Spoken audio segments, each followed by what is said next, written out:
일본에서 있었던 실화를 배경으로 한 작가 엔도 수사쿠의 소설 침묵을 읽어보신 분들 계실 것입니다. 17세기 포르투갈에서 일본으로 선교를 떠난 페레이라라고 하는 신부의 실종 소식을 들은 두 젊은 예수의 신부 로드리게스와 가루프라고 하는 두 신부는 사라진 서성을 찾고 복음을 전하기 위해서 일본으로 떠나게 됩니다. 그런데 그들이 일본에 도착하면서 듣게 된 충격적인 소식은 서성 페레이라가 기독교를 배교한 상태에서 개종하고 일본인 아내와 살고 있다고 하는 사실을 듣게 됩니다.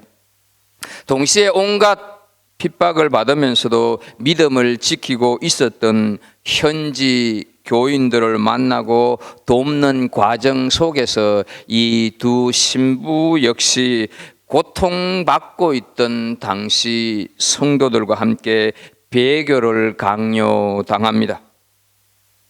여기에서 다시 역사적으로 신실한 성도들이 늘 물어오는 해묵은 믿음의 난제가 하나 등장하기 시작을 합니다.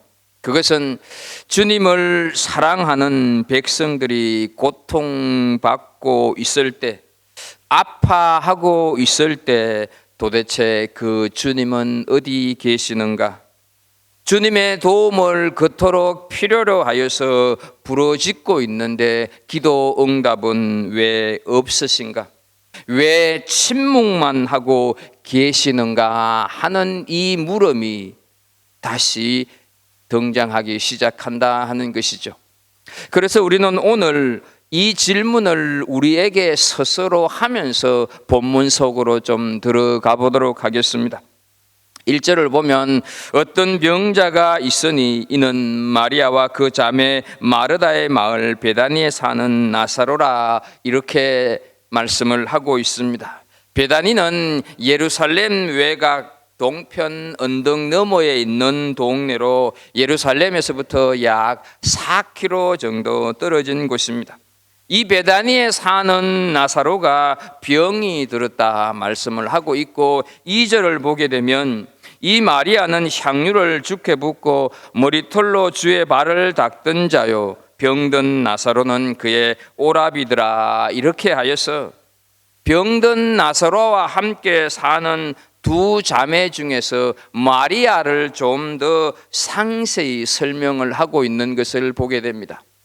특이한 점은 이들 부모님에 대한 언급이 없다 하는 것이죠.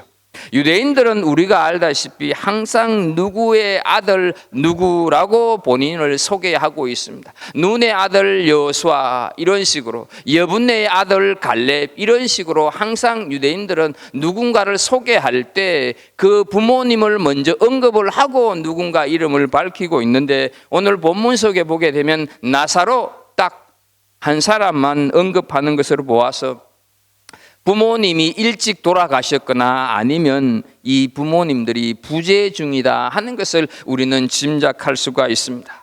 이 사실은 마리아와 마르다가 나사로를 부모처럼 혹은 남편처럼 의지하는 동시에 나사로는 그 가정의 가장인 셈이었다 하는 것이죠. 그런 오라버니가 중병이 들었다 하는 것은 대단히 심각한 문제입니다. 우리가 경험하고 있듯이 가족 중 누군가 한 사람이 아프면 모든 사람들의 고통이 되기 때문이다 하는 것이죠. 가족 모두의 고통이 그 아픈 한 사람으로 인하여서 생겨나기 때문에 그렇다 하는 것이죠. 왜 우리 가정에, 우리 오빠에게 하필 이런 어려움이 닥쳤을까라는 질문 혹은 원망을 하기에 충분한 상황이었습니다. 그런데 우리는 이 마리아와 마르다가 자신들에게 닥친 인생의 고난과 아픔을 극복해 가는 과정, 그 과정을 보면서 같은 인생을 살아가고 있는 우리들에게 많은 교훈과 신앙의 도전을 주고 있다 하는 사실이죠. 우리들에게 어떤 교훈과 바람직한 신앙 자세를 가르쳐주고 있고 우리가 배울 수 있을까 하는 것을 오늘 살펴보도록 하겠습니다. 먼저 우리는 인생의 문제는 예수님에게 가지고 가야 한다 하는 사실을 배웁니다. 3절을 보면 이에 그 누이들이 예수께 사람을 보내어 이르되 주여 보시옵소서 사랑하시는 자가 병들었나이다 이렇게 얘기를 하고 있습니다. 마리아와 마르다는 자신들에게 직면한 인생의 문제를 예수님에게 가장 먼저 알렸다 하는 사실이죠. 그런데요, 지금 예수님께서 어디에 계십니까? 4주 전에 우리가 살폈듯이 요한복음 10장 40절 말씀에 이렇게 기록을 하고 있습니다. 다시 요단강 저편 요한이 처음으로 세례 베풀던 곳에 가사 거기 거하시니, 그러니까 지금 예수님께서는 적대감을 가지고 있었던 유대인들의 위협을 피해서 요한이 세례 베풀던 곳에 계셨다 하는 것이죠. 예수님께서 요한이 세례 베풀던 곳에 계셨다고 하는 것은 무엇을 의미하는 것입니까? 지금 예수님께서 마리아와 마르다 곁에 계시지 않고 있다 하는 뜻이죠. 그럼에도 불구하고 이들은 보면 예수님에게 사람을 보내어서 자신들의 인생의 문제를 풀어가고 있다 하는 사실이죠. 이것을 우리는 배워야 한다 하는 것이죠. 이것이 우리가 깨달아야 할 신앙의 자세다 하는 것이죠. 우리는 어떻습니까? 삶의 고통이나 어려움이 찾아오면 가장 먼저 찾아가거나 우선적으로 생각하는 것이 무엇입니까?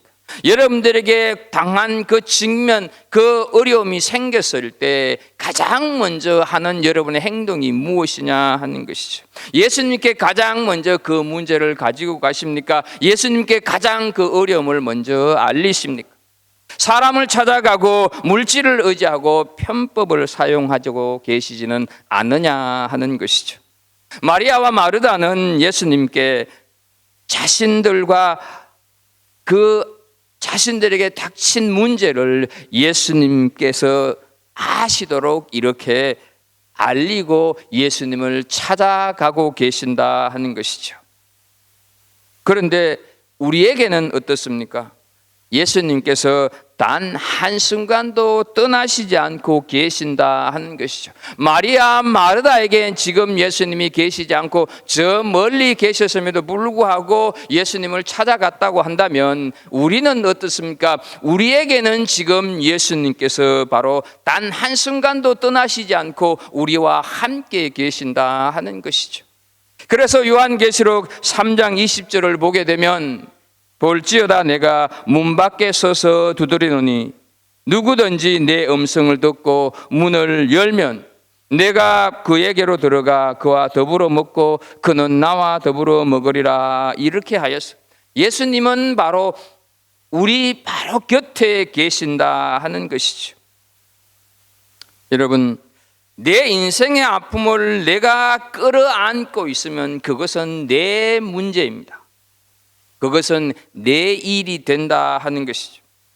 사람을 통해서 해결하려고 하면 여전히 사람의 문제로 남아있지만 하나님께 가져가게 되면 전능하신 살아계신 하나님의 일이 된다 하는 것을 기억하십시오. 주님은 베다니에 계시지 않습니다. 주님은 지금 나와 함께 계신다 하는 것이죠. 세상 끝날까지 나와 함께 계시겠다고 주님 약속을 하셨습니다. 무거운 인생의 짐을 나 혼자 지고 끙끙거리지 마시고 주님께 오십시오. 주님께서 해결하시는 주님의 문제가 되도록 주님께 맡기는 은혜가 있기를 축복합니다. 마태복음 11장 28절을 보면 수고하고 무거운 짐진 자들아 다 내게로 오라 내가 너희를 편히 쉬게 하리라. 이 말씀 기독교의 명언으로 남겨놓으시지 않기를 바랍니다. 이 말씀이 내 신앙의 결정체가 될 수 있게 하기를 주의 이름으로 축복합니다. 이 말씀이 2000년 전 유대인들을 향한 메시지로만 생각하지 마시고 2000년 후인 지금 나에게 하는 음성으로 듣는 은혜가 있기를 축복합니다. 베드로전서 5장 7절 말씀을 보면 너희 염려를 다 주께 맡기라 이는 그가 너희를 돌보심이라 이렇게 말씀을 하시고 계십니다. 이 말씀을 고스란히 내 말씀으로 받는 은혜가 있는 이 시간이 되기를 소망합니다. 마리아와 마리다를 통해서 배우는 두 번째 교훈은 주님과의 친밀함이 인생의 고통을 극복하는 힘이 된다 하는 사실입니다. 마리아와 마르다가 보낸 사람이 예수님에게 도착해서 하고 있는 말을 한번 보십시오. 저는 마리아와 마르다가 보내서 온 사람입니다. 이런 말 본문에 전혀 없습니다. 다만 어떻습니까? 사랑하시는 이가 병들었나이다 라는 말만 하고 있을 뿐입니다. 이렇게 말씀을 드려도 예수님은 누가 아파서 왔다고 하는 사실을 알 수 있었다 하는 뜻이죠. 아, 나사로가 병들어서 아프다는 말이구나. 그렇게 예수님은 이해하셨다 하는 것이죠. 이것은 그만큼 예수님과 마리아 마르다 사이에 친밀감이 있었다 하는 뜻이 되는 것입니다. 베다니라고 하는 말의 뜻은 슬픔의 집, 비참한 자들의 집 이런 뜻을 가지고 있습니다. 영어로 House of Misery 이런 뜻입니다.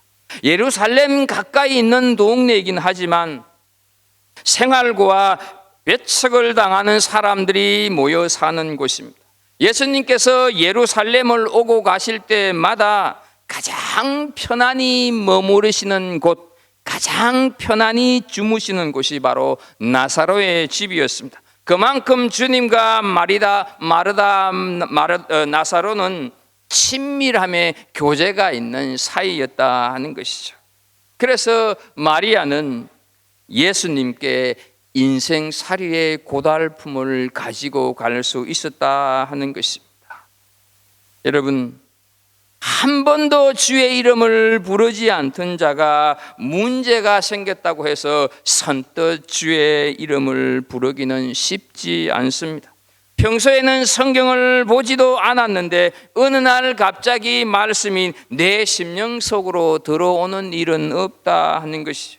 내가 기도와는 상관없는 삶을 살아가는데 어느 날 고통이 찾아왔다고 해서 내가 깊은 기도를 할 수 있는 것은 결코 아니다 하는 것이죠. 주님과의 친밀함은 반드시 훈련이 필요합니다. 어떤 운동이든지 처음부터 선수가 되는 사람은 없습니다. 어제 파리올림픽 탁구 동메달 경쟁에서 신유빈 선수가 그 동메달 결정전에서 패하고 어떤 얘기를 했습니까? 지금 내 실력이 여기까지다 생각하고 더 열심히 노력하겠다 이렇게 말하는 것을 여러분들은 보았을 것입니다. 그가 얼마나 피나는 훈련 연습을 했겠습니까? 주님과의 친밀함도 마찬가지입니다. 일상에서 우리는 주님과의 친밀함의 훈련을 쌓아야 하고 그것이 우리 인생의 문제를 극복할 수 있는 능력이 된다 하는 사실입니다. 세 번째로 오늘 이 마리아와 마르다의 모습에서 배울 수 있는 교훈은 사랑받는 자에게도 아픔은 있다. 사랑받는 자에게도 고난은 예외가 아니다 하는 사실을 배웁니다. 5절을 보면 예수께서 본래 마르다와 그 동생과 나사로를 사랑하시더니 말씀을 하고 있습니다. 본문에는 사랑이라고 하는 단어가 2번 언급되고 있습니다. 먼저 3절에서 나오는 사랑은 원문에 필레오라고 하는 사랑의 단어가 표기가 되었습니다. 이 마리아의 가정과 예수님 사이에 있었던 끈끈한 우정이 있었다 하는 것을 암시하는 단어 필레오가 쓰였습니다. 5절에서 사랑이라고 하는 이 단어는 필레오보다 훨씬 더 강력한 단어인 우리가 흔히 듣고 있는 아가페가 사용이 되었다 하는 것이죠. 희생적이고 헌신적인 사랑, 그 뜻을 가지고 있습니다. 자, 그런데 보십시오. 이런 예수님의 친구의 가정에도, 그리고 아주 특별한 애정의 대상이었던 가정에도 고난은 찾아왔다 하는 것이죠. 우리가 인정해야 하고 우리가 받아들여야 할 것은 예수님께서 우리를 아무리 사랑하신다고 해도 그 사랑하신다고 하는 사실이 내가 고난에서 면제되는 것은 보장받는 것이 아니다 하는 것이죠. 주일 성수를 내가 잘한다고, 경건 생활을 너무너무 잘한다고, 예수님을 인격적으로 영접하고 헌신과 봉사의 삶을 산다고 해서 인생의 아픔이 비껴가거나 제외된 삶을 살 수 있는 것은 아니다 하는 것을 보게 된다 하는 거죠. 누구보다도 건강하게 예수님을 믿고 주님이 나의 구원자라고 고백하는 사람에게도 인생의 고통은 찾아오고 인생의 아픔은 있기 마련이다 하는 것이죠. 그래서 베드로전서 4장 12절 말씀을 보게 되면 사랑하는 자들아, 너희를 시련하려고 오는 불시험을 이상한 일 당하는 것 같이 이상히 여기지 말고 나에게 찾아오는 아픔을 이상하게 여기지 말라, 이렇게 말씀을 하는 것이죠. 그렇다면 우리는 이렇게 사랑하는 아들에게도 주님께서 고난을 허용하시는 까닭은 무엇일까 하는 것이죠. 예수님의 동생이었던 야고보가 기록한 야고보 서론 부분이 우리에게 이것에 대한 해답을 조금 주고 있는 것을 보게 됩니다. 야고보서 1장 2절 3절 4절을 보게 되면 내 형제들아, 너희가 여러 가지 시험을 당하거든 온전히 기쁘게 여기라. 이는 너희 믿음의 시련이 인내를 만들어내는 줄을 너희가 알미라. 인내를 온전히 이루라. 이는 너희로 온전하고 구비하여 조금도 부족함이 없게 하려 함이라 말씀을 하고 있습니다. 여기 이 본문 속에서 쓰여진 온전함이라고 하는 것은 성숙함이라고 하는 단어와 같은 뜻으로 쓰였습니다. 예수님을 닮은 온전한 인격, 영적으로 성숙한 인격으로 구비되도록 주님께서 그 사랑하는 사람들에게, 그 사랑하는 사람들의 삶의 마당에 여러 가지 시련을 허용하신다, 이렇게 말씀을 하는 것이죠. 나는 진실로 하나님을 사랑하는데, 나는 진실로 이렇게 하나님을 섬기고 이렇게 따르는데, 내 정도 하면 신앙생활 괜찮게 하는 것 같은데 왜 나에게는 이런 아픔, 왜 나에게는 이런 고통, 왜 나에게는 이런 어려움이 있을까? 그렇게 생각하시는 분 계시지 않습니까? 출애굽기 3장 6절 말씀을 좀 보겠습니다. 또 이르시되 나는 네 조상의 하나님이니 아브라함의 하나님, 이삭의 하나님, 야곱의 하나님이라 말씀을 하고 있습니다. 이 내용은 우리가 많이 듣는 내용 아닙니까?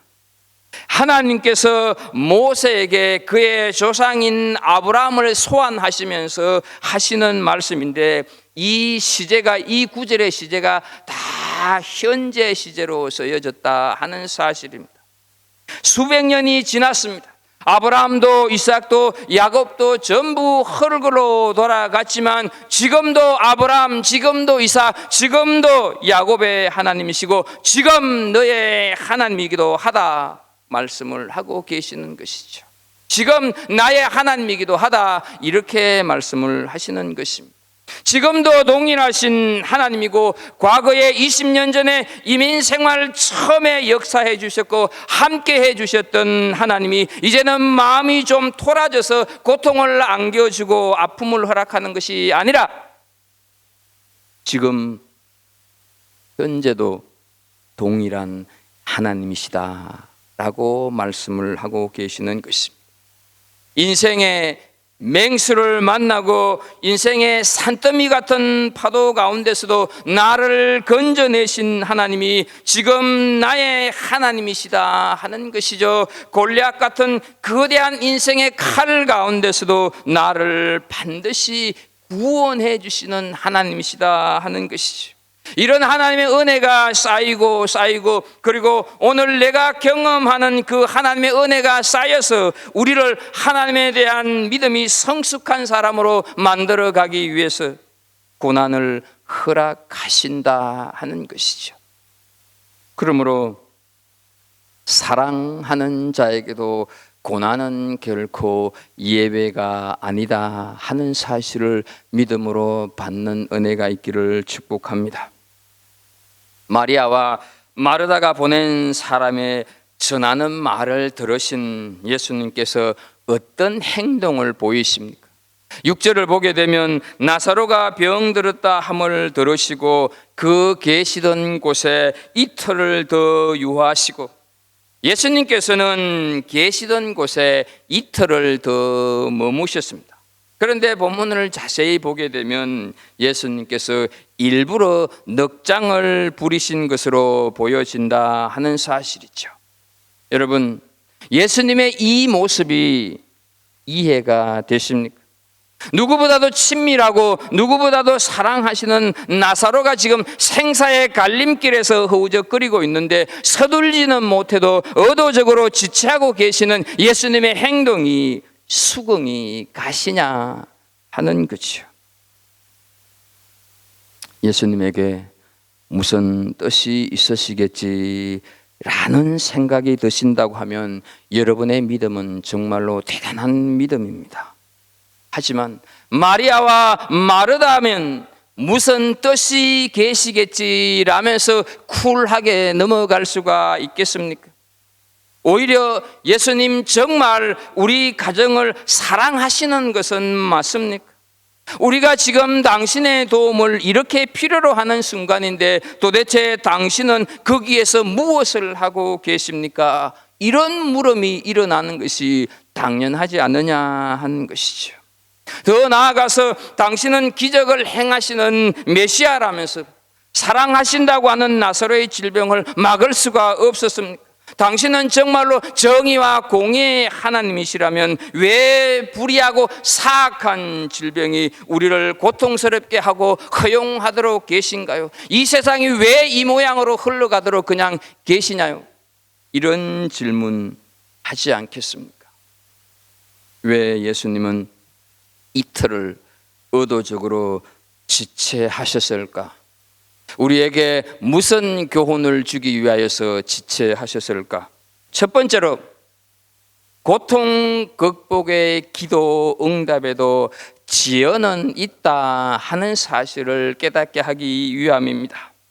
마리아와 마르다에게 이틀은 죽음을 견디는 초조한 이틀이었을 것입니다. 오늘 오실까? 아니면 내일 아침 혹 내일 저녁이라도 오실까? 얼마나 애타게 간장이 녹는 고통스러운 시간이었을까요? 대문을 향해서 목 놓아 부러짓고 또 부러지셨을 것입니다. 그런데 예수님께서 오시기는커녕 일이 있어서 조금 늦는다고 하는 정갈 한마디도 없습니다. 얼마나 견디기 힘든 침묵이었을까 하는 거죠. 서두에서 말씀드렸던 배교를 강요받는 노드리게스 신부의 심정이 아니었을까. 그 신부는요, 침묵이라고 하는 책에서 이런 독백을 하고 있습니다. 주님, 제가 기도합니다. 그러나 저는 길을 잃고 지금 절망을 느끼고 있습니다. 저는 지금 두려워하고 있습니다. 저는 지금 아무것도 없는 대상을 향하여서 기도하고 있는 것입니까? 아무것도 느껴지지 않습니다. 당신께서 거기 계시지 않기 때문입니다. 이런 독백을 하고 있습니다. 자, 그런데 여러분, 누가 이 신부를 비난할 수가 있겠습니까? 우리가 올려드리는 수많은 기도가 아직 기도 응답 받지 못한 채 허공석에 외쳐지고 있는 것은 아니냐 하는 것이죠. 그 기도가 과연 미래 어느 날에 응답이 될 수는 있을까, 이런 생각 우리가 하고 있지 않습니까? 정말로 허공에서 사라질 소리난 굴리와 울리는 꽹과리, 그런 소리로 그치고 마는 것은 아닐까? 아니면 그냥 단순히 하나님의 때가 아니라서 지연되고 있는 기도 응답일까? 이런 생각을 우리는 하면서 살아가고 있지 않습니까? 그런데요, 적어도 오늘 본문에서만큼은 그것이 하나의 소리에 그치는 것이 아니라 조금 지연되고 있었던 응답의 제목이었다 하는 것을 우리는 알 수가 있습니다. 왜냐하면 나흘이 지난 후에 나사로가 살아나는 응답이 이루어졌기 때문입니다. 그래서 마가복음 11장 24절 말씀을 보면, 그러므로 내가 너희에게 말하노니 무엇이든지 기도하고 구하는 것은 받은 줄로 믿으라. 그리하면 너희에게 그대로 되리라 말씀을 하고 있습니다. 교회 옆에 주차장을 소유하고 계신 분이 있었습니다. 그래서 교회가 사용하도록 다 빌려주었습니다. 그런데 참 이상하게도 52주 중에서 딱 한 주는 빌려주지 않는 겁니다. 51주를 빌려주는데 이 한 주를 빌려주지 않으니까 교인들이 너무너무 불편해합니다. 그래서 주차장 주인에게 왜 한 주는 빌려주지 않느냐고 물어보았습니다. 그 주인이 이런 대답을 합니다. 그래야 주인인지 알지요. 52주를 다 누리면 이 주차장의 주인이 누구인지 모르지 않겠습니까? 주차장을 내 마음대로 할 수 없다는 것, 그 안 되는 한 주를 통해서 알게 되지 않겠습니까? 이 얘기를 했다는 것입니다. 사랑하는 성도 여러분, 주님께서 왜 주님의 때까지 기다리게 하시는지 아십니까? 그래야만 주님이 주인인 줄 알지 않겠습니까? 그래야만 내 인생을 내 마음대로 살고 내 인생의 주인이 내가 아니라 내 인생을 하나님이 이끄시는 삶이다 하는 것을 알게 되지 않겠습니까? 하나님께서 피조물로 나를 만드셨기 때문에 내가 내 마음대로 다 할 수가 없다는 것을 알게 되지 않겠습니까? 그래서 주님은 우리에게 기다림의 시간을 허락하고 계신다 하는 것이죠. 때때로 우리가 살다 보면 다급합니다. 주님, 제가 얼마나 급한지 아시지요? 그렇게 기도하는데도 안 들어주십니다. 기도가 유보된 것처럼 느껴질 때도 있습니다. 기도가 자꾸 지연돼 이틀이 더 지체가 되는 것을 보게 됩니다. 그런데 하나님의 시간이 따로 있다고 하는 것을 기억하십시오.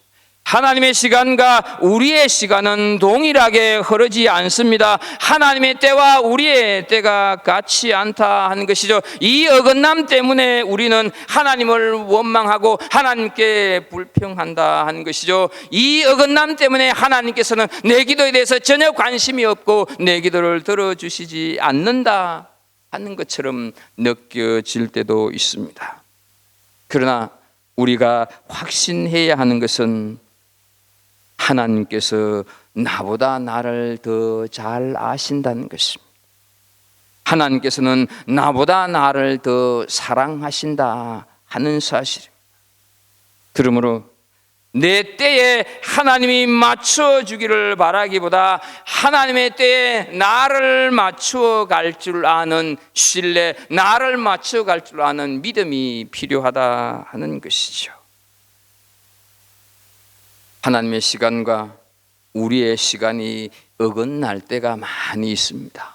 그래서 우리 믿음의 선배들은 주님의 기도 응답을 항상 세 가지로 가르쳐 주고 있습니다. 예스와 노와 기다려라. 이 세 가지 기도 응답이 있다 하는 것이죠. 중요한 것은 기다림입니다. 우리는 잘 기다리는 것을 배워야 합니다. 그분이 침묵하고 계시다고 느껴지는 그때도 우리는 침묵 속에 들려오는 세미한 주님의 음성을 듣는 것이 훈련되어져야 한다 하는 사실이죠. 노드리게스 신부는 마침내 이런 고백을 합니다. 이 침묵 속에서 나는 당신의 음성을 들었습니다. 당신은 내게 말씀했습니다. 나는 네 곁에서 함께 고통을 당하고 있었다. 나는 결코 침묵하지 않았다. 라는 음성을 듣습니다. 주님은 그분만이 알고 있는 그 어떤 이유로 기도 응답을 지연하고 계실 따름이다 하는 것을 우리가 믿어야 할 것입니다. 따라서 내게 있는 어떠한 상황 속에서도 조금만 더 기다리고 조금만 더 인내하시는 우리 모두가 될 수 있기를 축복합니다. 그러면서 침묵 속에서 들려오는 세미한 그분의 음성을 들으시면서 견디고 인내하는 여러분 되기를 주의 이름으로 축복합니다.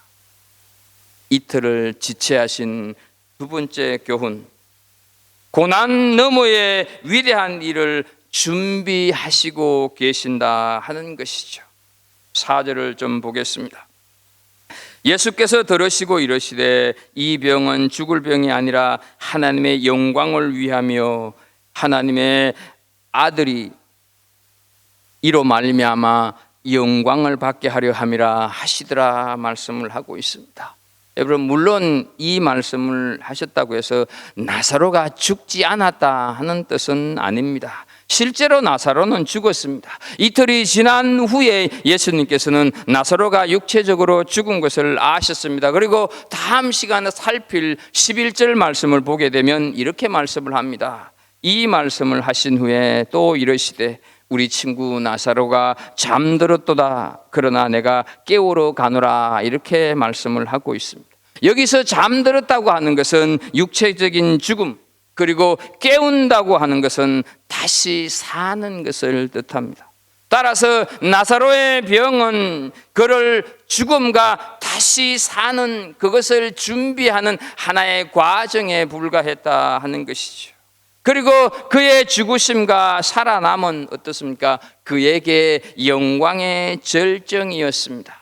마치 예수님의 죽음과 부활이 예수님의 영광의 절정이었던 것과 똑같아 하는 사실이죠. 우리는 부활이 주님의 영광이었다고 하는 사실에 대해서는 쉽게 받아들이고 이해를 합니다. 그러나 주님의 죽음이 어떻게 영광이 될 수가 있을까? 그런 생각들을 우리는 많이 합니다. 하지만 예수님에게는 당신의 죽음이 바로 인류의 대속의 제물로 자신의 몸을 드리는 순간이었다고 하는 것을 우리는 기억해야 합니다. 소설 이 침묵의 절정은 노드리게스 신부가 예수님의 얼굴이 그려진 성화를 배교의 상징으로 밟는 순간입니다. 그가 배교를 하지 않으면 교인들이 죽어야 했기 때문입니다. 파도가 밀려오면서 그 기둥에 매달렸던 성도들이 바닷물에 밀려오는 파도에 점점 하나씩 둘씩 죽어가고 있었습니다. 어찌해야 할지 모르는 그에게 그의 서성이었던 이미 배교자가 된 페레이라고 하는 신부가 말을 합니다. 예수가 그랬던 것처럼 저들을 구하게, 자네의 배교가 저들을 죽음의 고통에서 구할 수가 있네, 이렇게 얘기를 합니다. 그런데요 여러분, 배교한 악마의 음성이라고 저항하려고 하는 이 노드릭에서 신부의 귀에 이제는 주님의 음성이 들려옵니다. 밟아라, 성화를 밟아라. 나는 너희에게 밟히기 위해서 존재한다. 밟는 너의 발이 아플 것이니 그 아픔으로 충분하다 라는 음성이 들려옵니다. 물론 이 대목에 대한 해석은 다양할 것입니다. 그러나 우리가 기억해야 할 것은 이 신부의 고난은 바로 이사야 선지자가 예언한 메시아의 고난의 의미를 증거하고 있는 순간이었다 하는 것이죠. 이사야서 53장 5절 말씀을 보게 되면 그가 찔림은 우리의 허물 때문이요 그가 상함은 우리의 죄악 때문이라. 그가 징계를 받음으로 우리는 평화를 누리고 그가 채찍에 맞음으로 우리는 나음을 받았도다. 실제로 예수님은 십자가의 마지막 순간에 마태복음 27장 46절에서 엘리 엘리 라마 사박다니 나의 하나님 어찌하여 나를 버리셨나이까 라고 외치는 것을 우리는 보고 있지 않습니까? 그는 우리의 죄, 우리의 허물, 우리의 벽에를 짊어지고 하나님에게 버림받고 계셨다 하는 사실이죠. 그가 버림받음으로 우리가 아버지에게 영접되기 위하여서, 그가 죽으심으로 말미암아 우리가 하나님의 자녀가 되기 위해서 그랬다 하는 것이죠. 그분이 죽으시고 그는 죽으시고 우리를 살리고자 함이었다 하는 사실이죠. 그래서 여러분 4절에서 말씀하시는 영광은 바로 예수님의 그 영광의 때, 구원의 때가 가까웠다라고 지금 선포하고 계시는 것입니다. 그분이 그 때를 준비했기에 우리는 포기하지 말고 오늘도 믿음으로 살아가야 할 줄로 믿습니다. 주님이 사랑한 나를 나도 믿고 사랑하고 다시 일어서야 한다 하는 것이죠. 주님께서 사랑하시는 나를 나도 사랑할 수 있어야 한다 하는 것이죠. 주님이 축복한 나를 나도 축복하면서 오늘 이 힘든 이민자의 길을 갈 수 있어야 한다 하는 사실이죠. 사랑하는 자에게는 반드시 아픔이 있습니다. 그러나 그 아픔이 아픔으로 끝나는 것이 아니라 그 아픔이 영광으로 다시 나에게 돌아올 줄로 믿습니다. 오늘 하루 또 한 주간의 삶을 살아가시면서 정말로 나를 사랑하신 그 주님처럼 나도 나를 사랑하는 가운데서 이 어렵고 힘든 이민자의 길을 살아내는 우리 모두가 될 수 있기를 예수님의 이름으로 축복합니다. 기도하겠습니다. 하나님, 오늘 우리에게 말씀을 통하여서 찾아오시고 들려주셔서 감사합니다. 인생을 살아가면서 힘든 이민자의 길을 가면서 하루도 쉼없이 우리에게 어려움과 아픔과 고난이 닥쳐옵니다. 하나님, 그러나 그것이 결코 이상한 것이 아닌 하나님께서 우리를 향해 예비해 두신 복을 허락해 주시기 위함임을 믿으면서 이 세상 속에서 힘차게 살아가는 우리 하나님의 성도들 다 되게 하여 주옵소서. 예수님의 이름으로 기도하옵나이다. 아멘.